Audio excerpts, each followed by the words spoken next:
Okay? To preach the gospel to the poor. Ang magandang balita ay para sa mga mahihirap. What is gospel? The meaning of gospel is good news.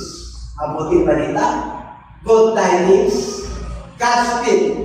Ay nakikita kayo niya sa mga pag pumupunta kayo sa ibang probinsya, nakalagay sa kanilang battery, sa kantuari, lalawigan sila. Gospel nakalagay. Ay pupunta ka sa isang probinsya, the province of Pangasinan, the province of Tarlac, gospel. Ibig sabihin good news. Ang ibig sabihin ng gospel. Apat yan ang ibig sabihin ng gospel. Ang gospel of the Lord Jesus Christ is a good news, good tidings, and gospel. Ano po? Pag sinabing gospel nung tayo po ay nasa pinagalingan po natin, buksan po natin sa gospel of Matthew. Diba? Buksan po natin sa gospel of John. Ibig ko sabihin, nandun yung Gospel of Matthew, Gospel of Mark, Gospel of Luke, and Gospel of John. Ibig ko sabihin, yan natin nababasa yung kasaysayan ni Jesus Christ nung siya po ay nagkatawang tao, ang Panginoon Diyos. Kung ano yung lineage niya, kung ano yung line niya, kung saan lugar siya, at siya yung nasusulat sa lumang tipan. Para magkaroon ng isang katuparan na fulfillment of the promises of the Lord since the beginning of creation. Kaya, nagkasala pa lang si Adan at saka si Eva, mayroon ng pangako ng Diyos. 1,000 years na darating pa si Lord. Ganon tayo kamahal ng ating Panginoon. Sa generation po natin, siyempre thousands na po yun. Namatay na yung mga ninuno natin eh. Hindi mo na kilala kayo mga dulo ng lula, ng lula, ng lula, ng lula eh. Baka mamaya may laki ka pa magilan eh. Kasi ito mga Kastila nito at Amerikano. Tama niyo? Ngayon, mapalan po tayo kasi the grace of the Lord is abound. Yung talagang nananagana, still abounding and talagang nagpa-prosper. Samantalang ang mundo ay nananagana sa kasalanan, lumalagi ang kasalanan, ang grasya ng Diyos ay mas malaki. Nawa niyo? Kahit nagana kasalanan ng mundo ito, ang grasya ng Diyos, ang kagandahan ng Diyos, ang biyaya ng Diyos, ay sinlaki ng kanyang pag-ibig. Kaya, hindi pwedeng ma-overcome ng kabutihan sa kadiliman. Yung liwanag sa dilim, hindi magwawagi ang dilim. Hindi magwawagi ang masama. Laging ang nagwawagi ay yung mabuti. Kasi sa liwanag po yan, sa Diyos yan. Kaya ang good news, mabuting balita, gospel at good tidings. Napakabuti ng Lord. Kaya yan po yung ating tatalakayin ang ipangaral ng mabuting balita sa mga mahihirap. Ang mahihirap mo, ang opposite niya ay mayaman. Amen po? At ang mahirap ay dalawang klase. Okay? Mahirap talaga, nagiging kahos, pinaitulutan ng Diyos na mahirap. At sa Bible, ang sabi ng Lord, mapalad ang mahihirap. Sila'y tinahabagan ng Diyos. Blessed are those who are poor, blessed are the poor, for they shall inherit the kingdom of God. Sila yung tagapagmana. Sino mahirap dito? Nasa kamay. Hindi ka mahirap. Ang ibig sabihin ng mahirap dito, yung tama-tama lang. Yung mayaman na tinutukoy dito sa Bible, yung wala ka ng pangangailangan. Kasi mayaman ka, meron ka ng dumarating, may mga shares ka sa kumpanya, may mga negosyo yung mana mo, uupo ka na lang doon, ha? Yun ang mayaman, pipirma-pirma ka na lang doon. Kasi yung sistema ng kayamanan nyo, mana mo na yun. Nakuha nyo? Yung mahirap, yung tama-tama lang, parang A, B, C, D. Ang Pilipino kag-E. Ha? Yung leader A, talagang wala yan, sa ayuda na lang. Sa ayuda, kasi gusto niya magtrabaho eh. Yung sa leader B, yung tama-tama lang. From hand to mouth existence, ang tawag yan. Isang kahit, isang tuwa. Kaya kung ang minimum wage natin ay 540, may pamilya siya, isang kahit, isang tuwa. Yun ang kategory na leader B. Sa akin lang po yun ha. Hindi ko na, ano yan, yun lang sa pananaw ko. Yung A, wala naman, talagang mayaman yan. May mga negosyo yan. Mga politiko yan. Talagang kilala sa lipunan. Yung B, yung may executive, yung talagang meron silang talagang stable na sila sa kanilang business, sa kanilang job. Pero, ibig sabihin meron. Pero B yun. Yung C ang marami sa atin. Yung middle, kagaya na, yung C lang kami. Amen? Silang tayo dito. Hindi naman, di ba? Hindi naman tayo sa kahit sa tuka, di ba? Hindi naman tayo umasa sa iyo to, meron darating o wala, di ba? Hindi naman tayo humingi eh. Saan tayo humingi? Sa Diyos. Kaya napabilang ka sa pahirap. And everybody say amen. Pinakita ko sa kayo lang, para ma-identify nyo. Ay, mas, maganda pala yun. Hindi naman ako sa kahit sa tuka. Pag-inan din siya, meron naman ako bakit. Meron akong malalapitan. May nagtitiwala pa sa akin. Tawa niyo? Kaya, sa totoo, sa financial mahirap. Pero sa Diyos.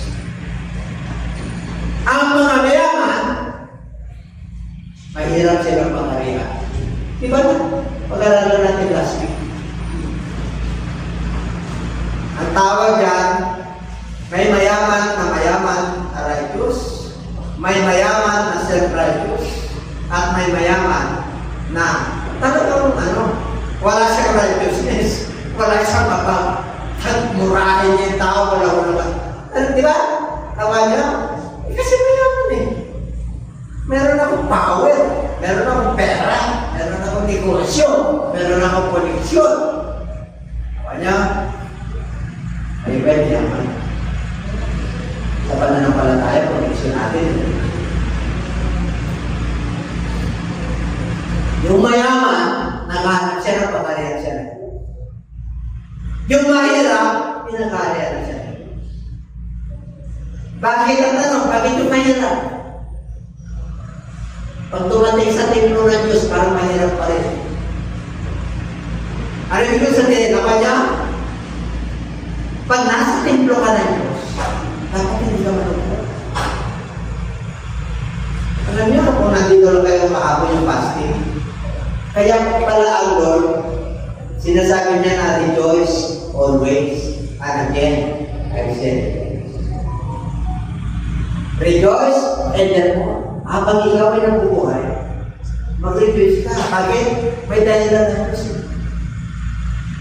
May dahilan ng Diyos. Hindi ka pinayaman ng Diyos. Nakakaya ng leader at saka leader. Kasi pinakahari ka. Kaya huwag na kayong mangta. Kahit anong hanap buhay natin. Hanggang mapala. Kasi hindi ka naman mayaman na mayaman. Hindi ka naman mahirap. Kaya sabihin mo sa natin yung mapala. Palang-palang na kayo mga nagawin. Kaya nga nilalay ka ng lundod para manalangin ka lagi. Tatandaan nyo, always rejoice, always pray, and always give thanks. 1 Thessalonians chapter 5, verse 20. Sabi mo sa katibi, mayaman ka. Hindi ka lang mayaman sa mundo ito, pero mayaman ka sa mga pamahal. Kaya para sa atin ito, sabi mo siya katabi mapalat ka. Kaya kung ano darating sa iyo, pasalamatan. Amen? O teacher ka, thank you Lord. O driver ka, thank you Lord. Kung liburan ka, masulta, thank you Lord. Kung negosyat ka, thank you Lord. And every day, give thanks. Kinakapos, thank you Lord. Sobrang, thank you Lord. Nagta-thank you lang tayo pa. Ayun. At sobrang. Pagkulang, Lord, ano ba naman yan? Kumple, hindi na tayo. Tama? Oo, naranasan. Kaya nasasabi ko. Again, natin na, ma-experience mo natin. Amen po? Tanong ko sa inyo, bakit hindi pa wala dito? Mari, kaya kayong ginagawa. Pero pag alam mo na si Lord pumigil sa iyo, hindi ka papayag na wala. Sabang ni Lord to eh. Oras at panahon ng Diyos ito para mamahingay yung kaluluwa mo, mamahingay yung isip mo, mamahingay yung puso mo, para bigyan ka ng long life. Bakit wala? May makakanyang katayuran. Pero titiyakin ko sa inyo, pag na-expand yan, at alam niya yung connection niya sa Lord, nandito yan, kahit ang hirap. Hindi niya ipapalit yung kay Lord sa lahat. Liba na lang kung nasa hospital, liba na lang kung talagang hindi na niya. Pero kung may kunting ano, may problema lang, at hindi na pupunta, ibig sabihin, may problema ka niya pa naman. Kaya tayo malungkot dito kasi yung ating mahal sa buhay, wala sa kanila. Isa sa mga nalulungkot. Totoo yun. Pangalawa, wala tayong trabaho sa pasasyon. Afraid, pwede ng Bible, pwede. Naku, ano? Nakikinig lang tayo, twin.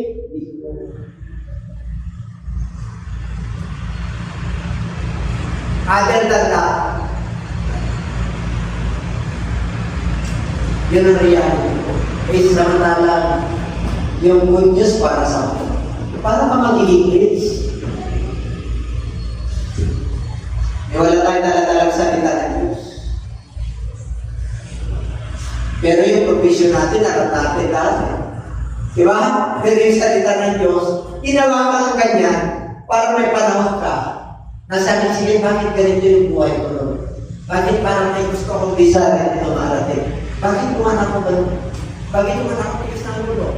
Bila masabi siya ng Lord, tinitrain kita na dati, matigas din ang ulo. Kaya pinaka-experience ko yan sa'yo. Aranasan mo na yan, irinig mo yan sa amin.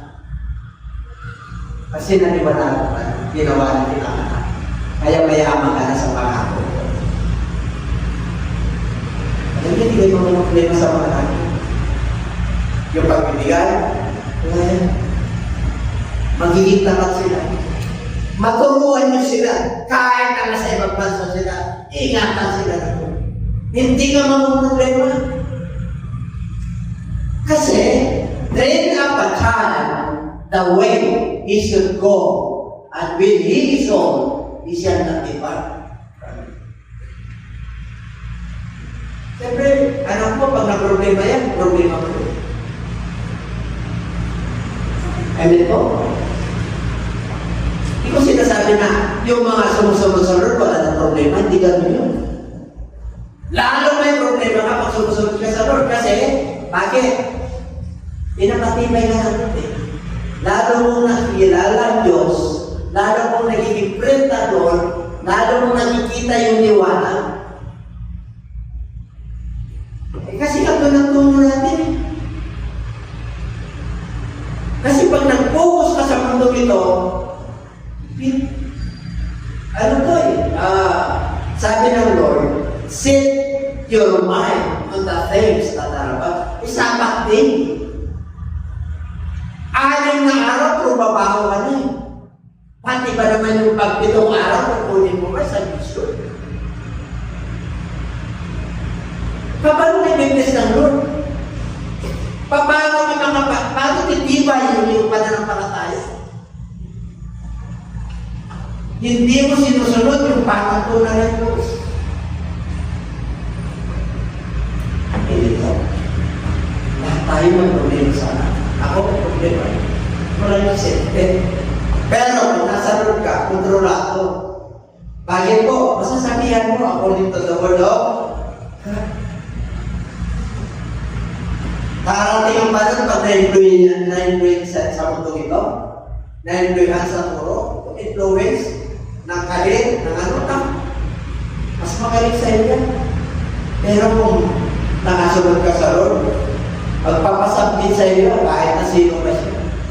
I mean po, marami silang ideas, pero mas marami kang idea dahil nasa Lord. Yung foundation ng family mo, nandun sa years of Abraham, nandun ka nakahanay kay David. Alam niyo ba, kahit na Pilipino tayo, pag ikaw ay mananampalataya kay Kristo, mayaman ka.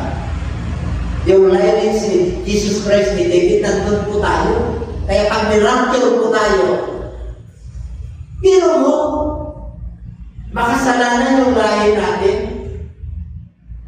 Ginawa tayong banal ng ating Panginoon Jesus dahil sa ating pananampalataya sa Kanya. Inugpong tayo mula sa tree ng demonyo, napunta tayo sa tree of life. Paano ka naman hindi susunod sa Diyos?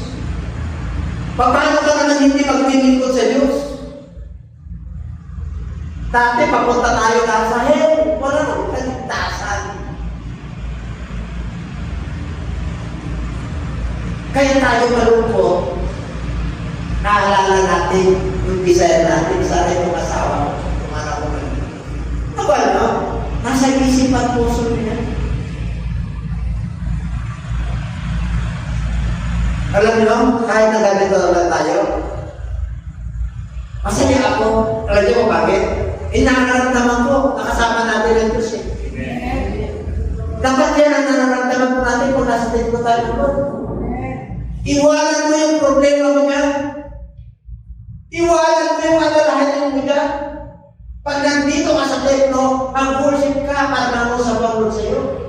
Makinig ka na mabuti. Pinakausap ka na ni Lord eh.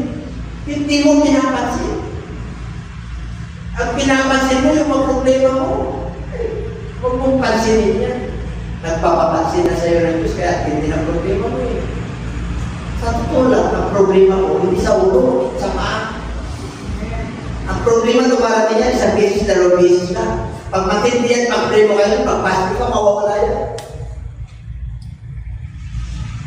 Hindi mo maramdaman ang kahirapan eh. Bakit? Because the gospel is to the moon. Tingnan mo, mga kapatid. Basahin natin lahat.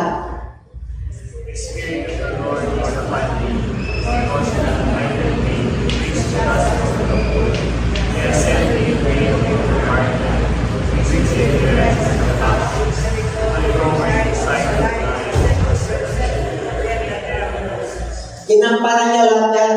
Pero dito tayo mag-focus sa Isipin to hate the broken hearted. Ang daming pinagaling ng broken hearted. To praise the Lord. Yung mga kampon ng yung mga demonic spirit,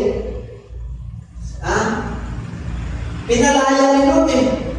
Yung mga kitungin, pinagaling ni Lord eh. And recovering of sight to the blind, si blind Bartimaeus. Yung 10 bulan, pinagaling niya. Isa lang yung nagpasalamat, pero at the time, yung lip tapers. Pero yung bulan, si blind Bartimaeus. Bulag yan, kasakali. Sarap tayo eh. Siyempre bulag siya eh. Sound na. To set the liberty that are bruised. Pinalaya niya yung nasa Genesaret, pinapahirapan ng demonyo, pinakadena, sa sobrang lakas niya, natatakot ang tao. Saan napunta yung espiritu nun? Sa 2,000 pako. Ganon ang ating Panginoon. Ganon ang ginawa niya sa atin, kung wala pa tayo kayo. Yung ating mentality nun, masama. Akala mo tama yung ginagawa ko, pero sa harapan naman, hindi ba? Hindi na kaya tayo nito.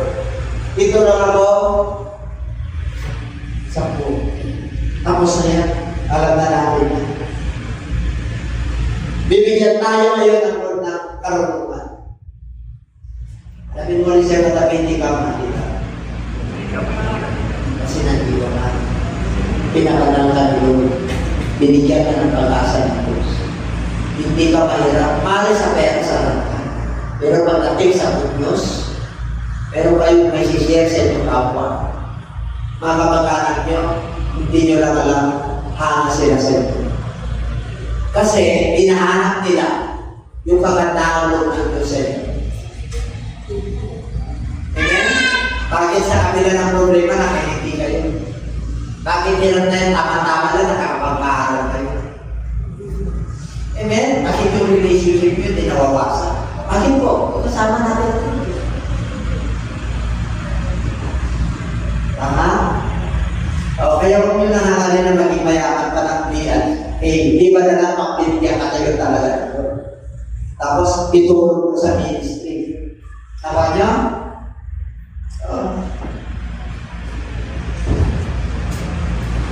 To preach the acceptable year of the Lord. Pero mo, acceptable year of the Lord. Ano ba yung acceptable year of the Lord? Sa wikang Tagalog, upang itanyag ang kaaya-ayang taon ng Panginoon. Kailan yun?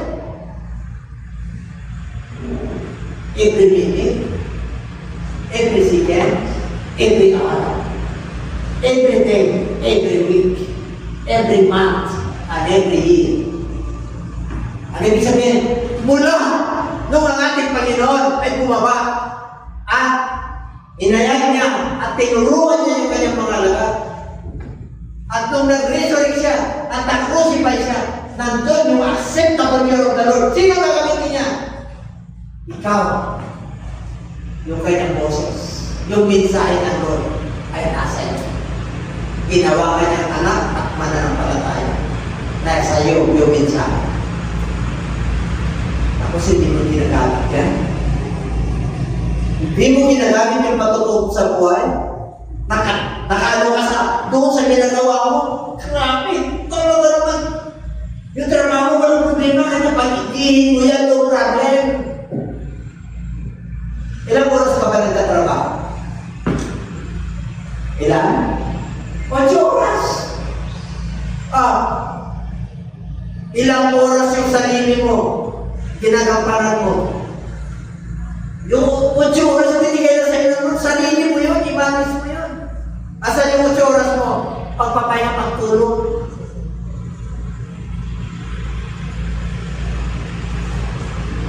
Ilang oras na pinabayaan ka ng Lord? Sabi mo siya kataling-isip.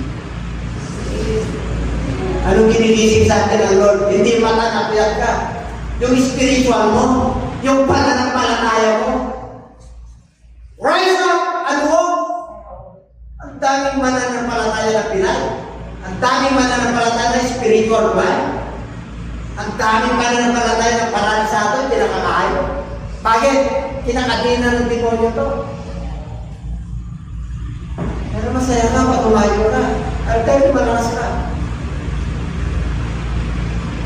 Sinabi lang ng Great Commission niya, lumayo kayo. O yung mga kabarkada nyo, ayuan nyo. Yung kabarkada kung wala ka tayo sa room bidang-bida ka sa subalan, bidang-bida ka sa inuman, bidang-bida ka sa kaibigan mo. Pare, ano nangyari sa'yo? Basta na sa kumari. Ito, sinampal ko. Bakit? Hindi ako pinasikaso. Pinagpapalakipan. Naman nyo? Ang ipagmalaki mo na ngayon, ang gospel ng Lord. Ang ipagmalaki mo yung good news, yung binago ka, yung naliwanagan ka, yung may buhay na wala hanggan ka.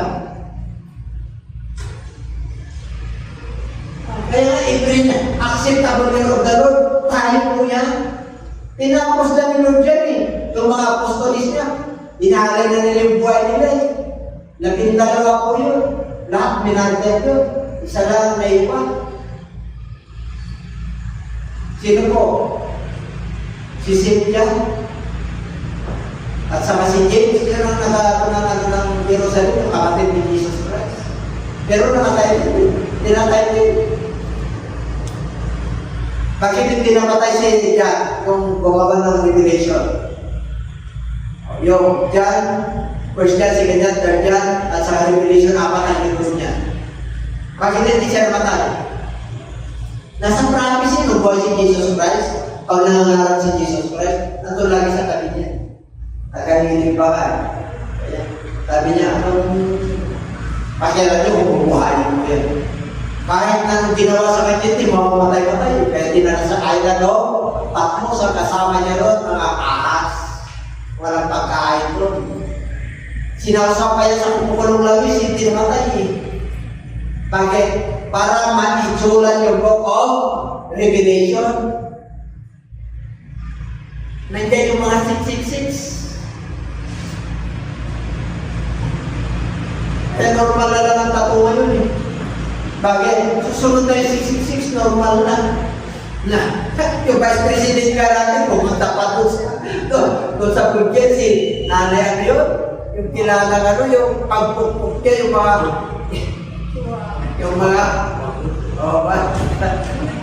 yung mga tumbaga natin, yung pinagpupuk niya, tapos yung mga pako na, no? Yung mga date, ano ba yung name? Lansa, na mga tumbaga, yung bro, yung maliliit. Pag nagkabalik. Kaya normal na lang 666. Pag makalaki pa yan, may 666 ako Pag makalaki, 666. Hindi nyo malam na nagtatapong 666 na ako, para ba yun? Kakonsingat kayo. Bakit? Pagpunta ko doon sa transaction ko sa bangko, nandun ka lang yung ID. Wala nang ID yan. Noong ko pa lang, nandun na.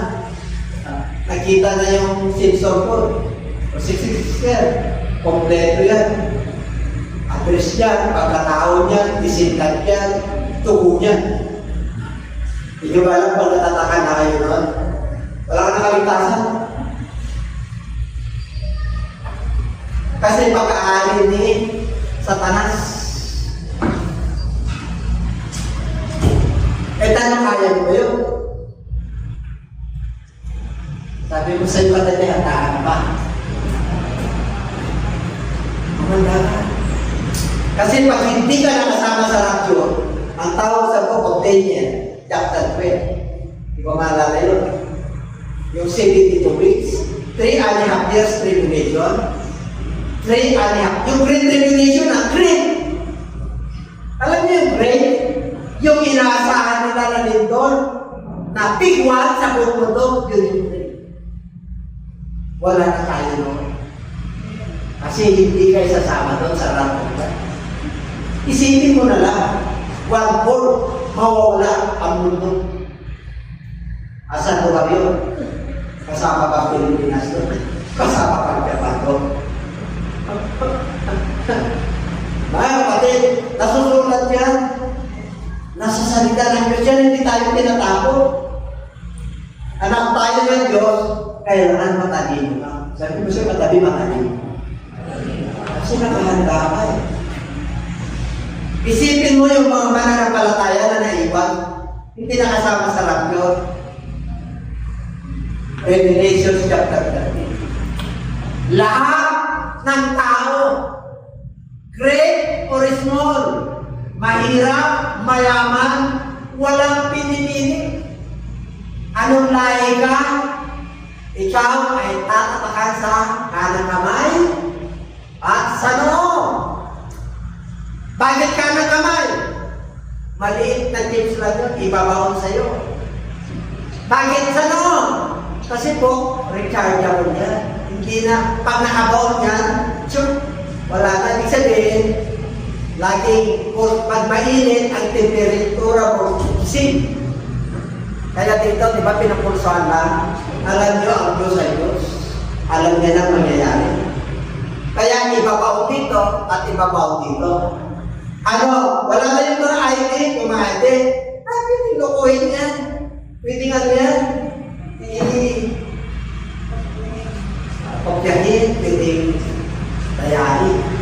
Pero yung nakabaon sa'yo, identity mo yun. Wala pa nakataya. Sis, kaya naman yung injection. Hindi, injection lang po yan. Pagpunta ka doon sa bangko, alam na ni. Pag wala ka doon, pukot ulo, ang gobyerno kukunin ka. Magpatatakaw, hindi. Siyempre, gusto mo maligtas yung kaluluwa mo. Siyempre, wala kang may pabili ka. Hindi ka pwede bumili. Sinabi ron hindi ka pwede bumili, hindi po ka pwede magbenta, wala kang transaksyon. Kung mayroon kang anak na baby, kailangan ng gamot, kailangan ng gatas. Pumunta ka sa mercury, hindi tatak ng tao, wala kang tatak. Hahabulin ka rin ng mga pulis. Yun, walang tatak. Yung Kristiyano yun. Magpapunod ka ng mundo. Amen? Siyempre, may dyan sa kanak, iniligtas ni Lord. Aminin ka, kay Lord o kay 666. Isabihin ka, demonyo o kay Lord. Alam niya ang galawin niya. Puputan ko lahat ang ulo ng pamilya mo. Kung hindi kayo pagpatatak. Yung tatak, injection po yun, nag-chips. Sandali lang po yun. Hila.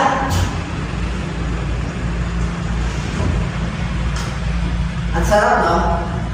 Siyempre, tama sa akin, automatic lang. Wala nga lang, tatak eh.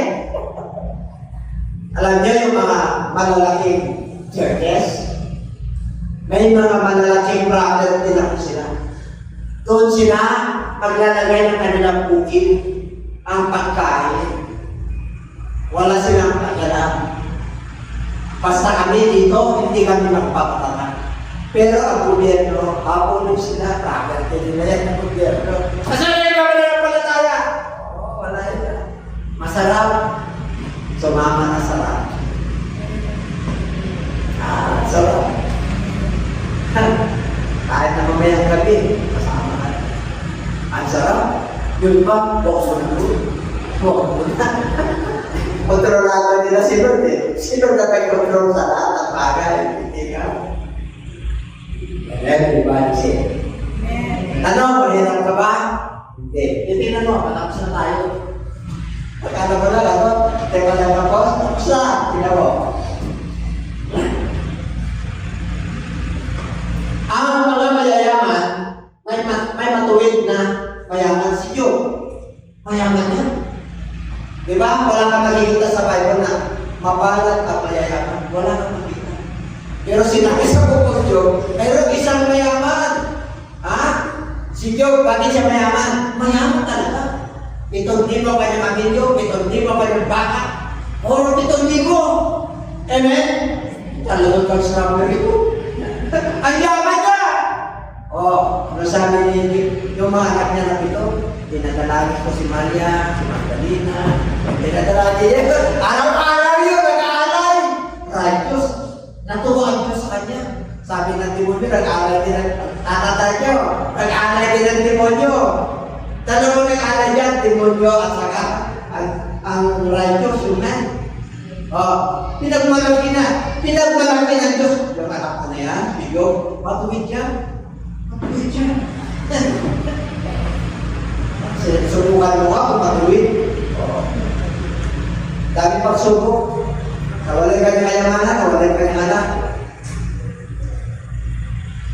Pati yung asawa niya. Sumpay mo na yung Diyos mo. Ganyan nangyari sa'yo.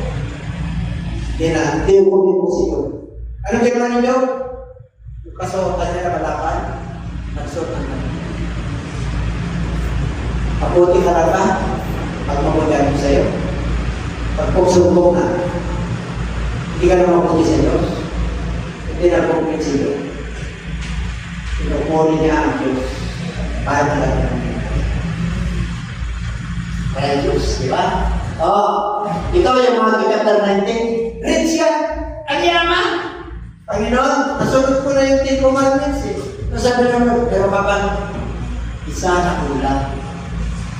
Uwi ka, kita mo yung area-area mo, tigil mo sa bahira, sumunod ka, balik ka. Sumunod ba? Ay, nangyina. Bakit? Ang dami niya. Hindi nakabasa. Kaya wala kang makikita sa Bible na mapalad ang mayaman. Pagkita ka mapalad ang mayaman. Parang hindi kayo hindi. Hindi ka hirap na hirap. Hindi ka klase. Hindi ka klase. Klase ka. Nasa middle ka. Sabi mo hindi ka mahirap. Tingnan mo. Self-righteous ang tawag niya. Yung sa itong self-righteous, talagang meron talagang mayaman na talagang sarili niya ang mundo. Sarili ka kayamanan. Kahit na buhay mo sarili niya, meron ka ng tao. Pag magmura, wala mo lang ang talagpakan. Okay, tapos na yan.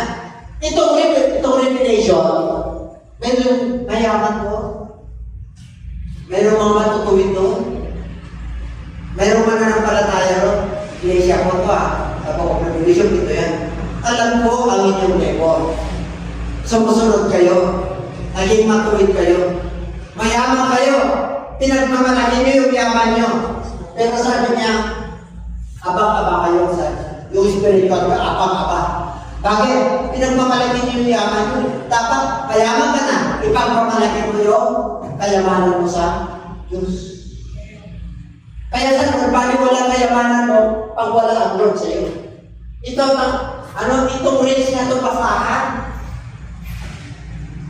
Kahit na gano'n ka mayaman, ibabad mo yung sarili mo sa pamako.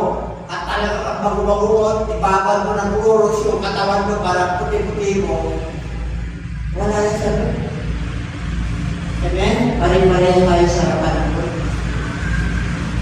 Ang gusto ng Lord, nasa si tayo, mahirap tayo, tama-tama na tumarating. Pero yung maralaran, kapayapaan, pag-asa, pag-ibig, pananampalataya. Yan, gusto ng Diyos. Pag dumating yung tatakan, ano pagkakata? Amen? Bakit? Yung sumuligtas Ang tawag ko yan, Revelation 6. Kasi, yung rapture ni Lord, after 3.5 years, pababa, saan?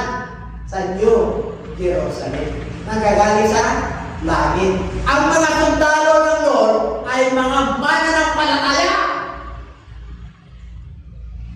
Kasama kayo. Gusto niyo sumama?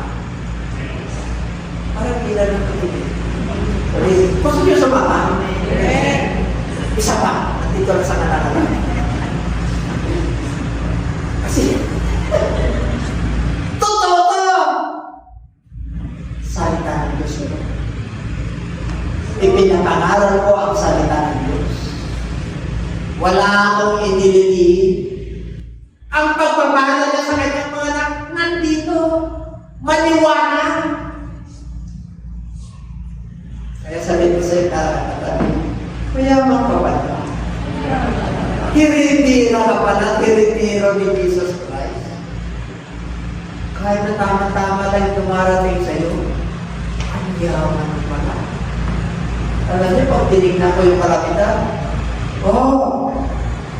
the heavens declares your glory. Alam niyo, pag dinabang ito, kamang-taba ko, anak ako na ito. Yun ako kasama ka nun. Ang yaman mo. Alam niyo mga kapatid, hindi nagbabase na yung kayamanan na nasisira, nabubulok. Ang tunay na kayamanan ay yung kayamanan panlangit. Hindi yung kayamanan panlupa, iwanan natin yan. And everybody say, ano ba? Lala. Mapalad ang mahirap. Pasahin natin. Hindi, ano yun? Chapter 5, 6. Ito. Huwag na ito. Mayaman ito. Bakit? Si Maria, kapitan ni Kuya, kapatid ni Lazarus. Dumating si Jesus Christ. Nag-ministry siya. Pinag-aakal sila ng pata. Anong ginawa niya? Binuhos niya. Alam niyo, 300 dinars siya. 300 dinars ito ka parang magkano dinars na yun? Kaya hindi niya kayo? Kung magkano ang equivalent? 150 yata ang isang denaryo. Ang yaman niya, mas mataas pa sa pounds yan. Magkano pounds? 100 plus. Alagay mo na 150. 100 na lang. 100 times 300. 30,000. 30,000. Tama? Kasi kung 100 times 30, 3,000. Nagdagan mo para sa yun ang equivalent ng pabango na yun. Ang pabango na yan, ibinibigay sa mga dalaga. Ano po yan? Very costly po yan. Para pang nagkipag-asawa yan, dala-dala niya yan. Yaman niya yan.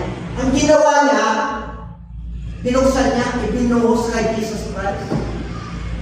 Sabi ni Judas, sayang. Concern sa poor si Judas. Concern. Sayang, sana gininta naman natin ang 300, binigay sa mga mahirap.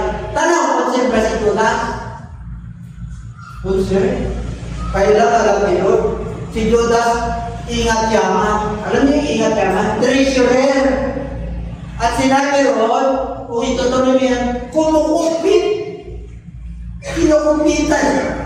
Kinukumpitan niya si Lord. Eh, siyempre, may yan, may mga opera yan, ito may bibilis na rin. Alam niyo, Lord, napakabinti. Alam niyo yung puso ni Judas eh. Kahit na kinukumpitan siya, pinakapan niya, di ba? Ginawa niya ba Kristo yun? Para lalo siya magbago, hindi nagbago. Ano sabi ni Jesus Christ? Ang mga mahirap, lagi na sa inyo. Pwede niyo tulungan initan. Pero yung ginawa niya, kahit anong generation na darating, maalala ng tao. Bakit? Very costly yung ginawa niya. Paghahala ng aking kamatayan. Pag tayo po ay nag-ministry, wala na tayo sa mundo ito. Meron ba tayong naiwang patuto sa ating mga sa buhay? After that, kaya sabi mo, yakan mo. Kahit wala ka na rito, wala ka na monumento wala ka monumento sa karawan, sa Espolipasyo. Sa harapan ng mga mananampalataya, papanggitin yung patuto mo kung anong ginawa mo sa Lord. And everybody say, diba? Ang sarap ng ganun, no? Kaya, mapahalan, ano pa?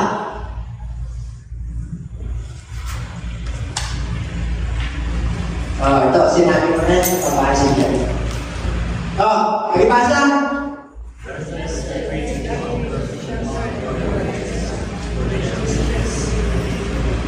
Blessed are those who are hunger and thirst in righteousness, for they shall be filled. Mabalad ang nabubuhaw at ano yung hunger? Nagugutom. Saan? Sa kanin. Sa patisan. Sa gulay. Sa fish. Hindi. Mabalad ang nabubuhaw at nagugutom sa atmiran ng Diyos.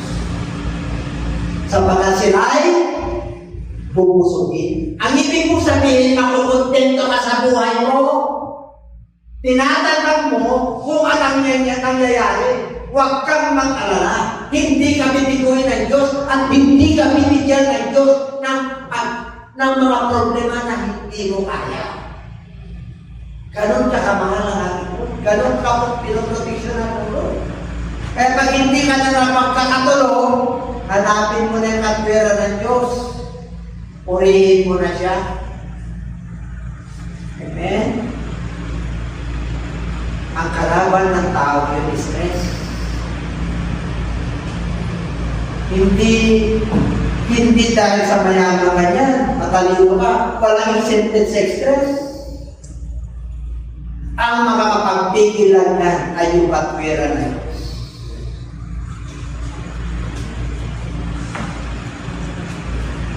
Diba? Pero kung usupin ka ng katwera, yung reasoning ng Lord, di ka mamuksa. Pag tumarating ka sa problema matindi, ang daming pangako ng Diyos. Ang daming ang kayamanan ng binibigyan. Ang sarap kayo nakakita na natutulog ka. Amen? Nakakita na kayo na pagtulog mo, 5 minutes tulog ka na. Yung 1 minute pa lang, tulog ka na, nanginginig ka na. Ako po ganun eh. Sa tulog na nun. Pag ano ko sa kako, nandiyan yung mga kaaway. Sabi ni Pastor, ano ginagawa mo? Hindi, nagre-review ako. Bakit uon ka ng uon? Nagre-review ako. Amen? Ibig sabihin, pagtulog ko pa lang, kamayapan kasama mo sino, nandun ang demonyo. Ipapakita niya rin yung mga demonyo, kaya nire-review ko. Hindi ko nasasabi yung mga demonyo na nagsasabi ko. Ha? Pinapakita ko. Lahat ang nagbibinte at kumontra sa kabayan, pinakita natin. Yan ang siya. At kayo rin, makita kayo dito. Makikita kayo mo kayo ng masaya. Kayo yung misteryo. Pag nakita ko kayo naman ito, kaya naman ito. Kaya nakupagpag yung misteryo. O kaya kung lang din sa, ay masakit lang ako, batong ko. Lagyan mo nga ng gluy ko. Sa Facebook, di ba? Nakakawala eh. Nakakawala. Nakita niyo na sa Facebook yun. Masakit ang gasto. Eh di ba, sumakit pa dito. Ay, sumakit pa dito. Grabe. Dahil talaga naman grabe. Wala yung na yung nakawan ko. Oh, halika na. Punta na tayo. Gusto tayo. Sakit na tayo. Ang ugat ay pera, kahirapan. Ang resulta, pera pa rin. Pero pag nasa loob kayo, mapahalag ka kahit nakakalang pera pa rin. Pero, kaya nasabi na rin, pag pananampalataya ka, hindi ka na mabubuto. Hindi ka na mabuuwaw. Ano ba? Tapos na.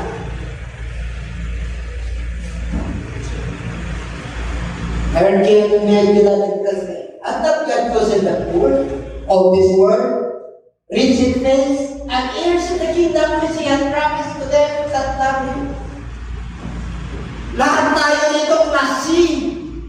Tama-tama lang, hindi tayo handle of existence, hindi tayo umaasa sa ayuda. Tama lang yung marating pero mayaman ka. Sabi mo, hindi ka pinayaman ng Lord para hindi mo siya makalimutan. Kasi pag mayaman tayo rito, ayaw natin dito. Saan tayo pupunta ang buki kapit? Tapos yun siya, you know my president? Are you around? Our level, kaya nga lahat dito magmatuto English, kahit na Pilipino tayo. Amen? Class 3 pa. Class 3 pa tayo. Sa paglilipot, class 3. Pero sa pera, class 6. Saan napipiliin nyo? Di ba ang klase? Ang yaman mo naman. Pinili ka ng Lord. Di ba? Ang Diyos pumili sa mga mahirap. Itong mundo na ito para hiyain, para maging mayaman sa pananampalataya. At sila ang nakapagpapa ng karima na pinangako ng Diyos doon sa nagmamahal sa Kanya. Sino ang nagmamahal sa Lord? Kasama. Di ba? Sabi ko sa iyo, mayaman mo. Yung yaman natin, eternity, hindi na lulusaw, hindi na nanakaw. Diba ba? But God had chosen the foolish things of the world to confound the wise. Ang Diyos ay pinili niya yung mga bagay na kamamanga sa mundo ito para mapahiya yung mga matatalino. Sa mga matatalino, yung pagpapalakpak. Yung paglulunta. Ano yan? Sa galing yan? Sa bundok? Hindi. Pagpuli sa Diyos yun. Amen? Nararamdaman natin na mayaman tayo. Pagdating sa knowledge, sa pangangarap, hindi basta-basta binibigay ang yaman ng Lord sa mga mayayaman. Hindi. Kaya nga, kung ikaw ay mahina, yan ang pipiliin sa iyo ng Lord. Hindi pumipili yung, ay, class A ako. Alam ko, Harvard University. hindi niya pipiliin niya na mangarap. Ang pipiliin niya yung galing sa maliit at hindi kilala para makahiya yung marunong. Kaya pipiliin ka. Kaya yung mga nakabahay mo ngayon, hindi ka mahirap.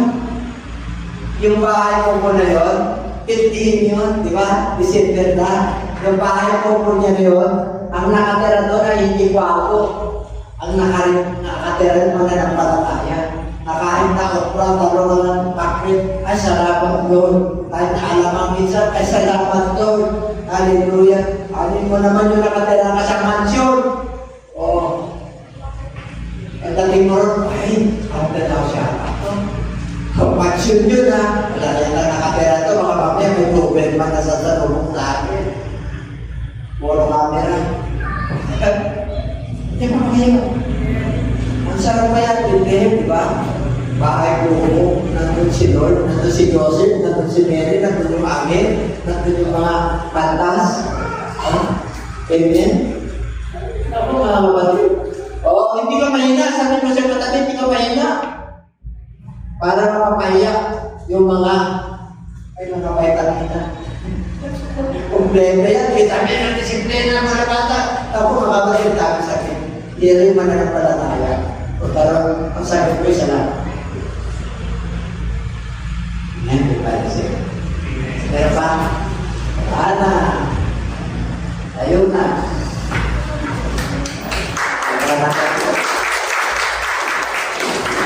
Salamat tayo sa ating Panginoon. Sige po. Tapos tatawagin ko na si Jesus yung binig po. Ay sa kayo mga. Okay? Tapos po natin yung ating mga kamay. Salamatan natin ang ating Lord. Kaya hallelujah sa mga natutunan po natin.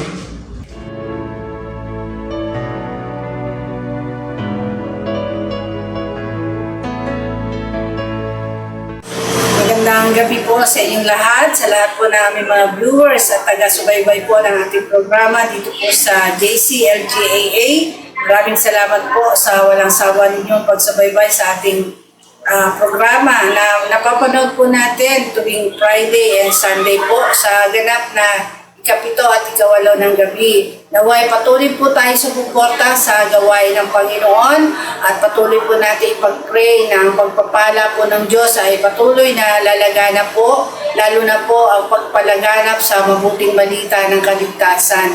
At sa gabing ito, mga kapatid, nais lamang po namin kayong anyayahan na kayo po ay tumanggap sa ating Panginoon. Sapagkat sa huling panahon po, marami po ang tatawag sa Panginoon at sasabihin ng Lord na hindi ko kayo kilala. Bakit? Sapagkat wala po kayong relasyon ng tama sa Panginoon. Kung nais niyo po na kayo po'y kilalanin ng Panginoon, tanggapin niyo po siya ng maluwag sa inyong kalooban bilang Panginoon at tagapagligtas. At sa gabi ito, tayo po ay mananalangin ng pagtanggap at nawa ibukas po natin ang ating mga puso't kaisipan na tanggapin po ang ating Panginoon bilang Savior and Lord. Kaya tayo po ay mananalangin at sumunod po kayo sa baikling panalangin ng pagtanggap sa Panginoon. Higit po natin ang ating mga mata, taas po natin ang ating dalawang kamay at sumunod po kayo sa panalangin ng pagtanggap. Amang banal na makapangyarihan sa lahat, aming Diyos na buhay, maraming salamat po sa oras na ito. Tinatanggap kita sa aking buhay.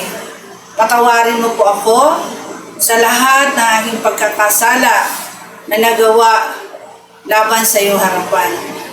Patawarin mo po ako, linisin mo po ako, at gawin mo po akong karapat-dapat na maging anak mo. At sa oras na ito, tinatanggap kita bilang Panginoon at sariling tagapagligtas ng aking buhay. Tinatanggap kita bilang kaisa-isang Diyos. Pagarian mo po ako mula ngayon hanggang sa iyong pagbabalik. Tulutan mo po na ako po ay makasunod sa iyong layunin at plano sa aking buhay. Salamat po sa kapatawaran at kaligtasan na aking natamo. Ito po ang aking samot na langin sa iyong dakilang pangalan, sa pangalan mo po, Panginoong Hesus. Amen. Ang tinanggap po natin ay ang ating Panginoong Hesus at nawa hindi po doon nagtatapos ang ating pagtanggap kailangan makilala po natin ang totoong Diyos, ang totoong nag-iisa at makapangyarihang Ama na sinasabi po sa Biblia na siya po ay inamatay, inilibing at nabuhay na magmuli. Yun po yung mabuting balita na ating pong tinanggap sa Panginoon. Ulitin ko po, na siya po ay namatay, inilibing at nabuhay na magmuli. Tayo po bilang mga tao, kailangan maranasan po natin itong mabuting balita ng ating Panginoon. Kaya nga po mabuting balita, ito po ay may dulot na kapakinabangan, hindi lamang po sa buhay na ito, kundi sa buhay na darating. Sa pagkamatay po ng ating Panginoon, yung ginawa po nating pagsisisi, yung pagtanggap po natin sa ating Lord bilang Savior and Lord, yun po ay nagsisimbolo po ng kamatayan ng ating Panginoong Jesus. Yan po ay matatagpuan po sa 1 Corinthians 15:1-4 na sinasabi doon na siya po ay namatay, inilibing at nabuhay na magmuli. Tayo naman po ay gaganap sa mga bagay na ito bilang pagtanggap at pagkilala po sa mabuting balita ng ating Panginoon. Ano po yung ating gagawin? Na tayo po ay magsisisi, kailangan tayo po mabautismo sa pangalan ng ating Panginoong Jesus sa ikapagpapatawad sa ating mga kasalanan at tayo po ay tatanggap ng Holy Spirit. Kung tayo po ay may tamang relasyon sa Panginoon, na napatawad po ang ating kasalanan, nagsisi po tayo sa ating mga kasalanan at tayo po ay papatawarin ng Panginoon at bibigyan ng kaloob ng Holy Spirit. Napakaganda po itong plano ng kaligtasan ng Panginoon. Kaya nga po sinabi sa Mark 16:16, ang sino man sumampalataya at mabautismuhan ay maliligtas. Inulit din po yan sa mga Gawa 2:38 na sinasabi po doon na tayo magsisi, tayo po ay pabautismo sa pangalan ng ating Panginoong Jesus at tatanggapin po natin ang kaloob ng Holy Spirit. Nawa maniwala po kayo dyan at sundin po natin ang nais ng Panginoon sa ating buhay upang tayo po ay maligtas, upang tayo po ay magkaroon ng buhay na walang hanggan. Sapagkat kung wala po tayong relasyon sa Panginoon, hindi po tayo paghaharian ng Diyos. Hindi po tayo makakapasok sa kaharian ng Panginoon. Kaya napakahalaga po na tayo po ay maniwala sa gospel ng ating Panginoon, sa mabuting balita, upang tayo po ay makatamo ng totoong kaligtasan sa ating mga kaluluwa. Maraming po salamat at nawa patuloy po natin bigyan ng puwang sa ating mga puso, sa ating mga kaluluwa, na tayo po ay magkaroon ng panahon sa pagkikinig at pakikinig ng salita ng Panginoon upang ang ating pong pananalig sa Diyos ay patuloy na lumago, lumawak at tumibay, lalo na po sa panahon natin ngayon na napakarami pong kaguluhan, napakarami pong kabalisahan sa mundong ito. Kung wala po kayo matatag na pananampalataya sa Diyos, paano po natin matatagalan ang hirap na ito? Pero kung nandiyan po ang Panginoon sa buhay ninyo, tinanggap nyo siya bilang Savior and Lord, makakaasa po tayo na hindi niya po tayo pababayaan. Bagkus tayo po itutulungan ng Panginoon na mabuhay ng may tunay na kapayapaan na bigay sa atin ng Panginoon. Kaya huwag po kayo magsawa na tayo po mag-ipon ng kayamanan sa langit, sapagkat ito pong kayamanan na ito po ay hindi nabubulok, hindi ito mananakaw, at higit sa lahat, ito po ay kayamanan na bigay ng Panginoon. At saan po natin yan makukuha? Sa pamamagitan po ng pagtsatsaga, pakikinig, pag-a-apply ng salita ng Panginoon. Kaya maraming po salamat. At huwag po natin kakalimutan, lagi na subaybayan po ang ating programa dito po sa JCLGAA tuwing Friday po, Sunday, 7 to 8 p.m. po dito po sa ating YouTube channel. Maraming pong salamat at pagpalay po tayo lahat ng ating Panginoon. God bless you.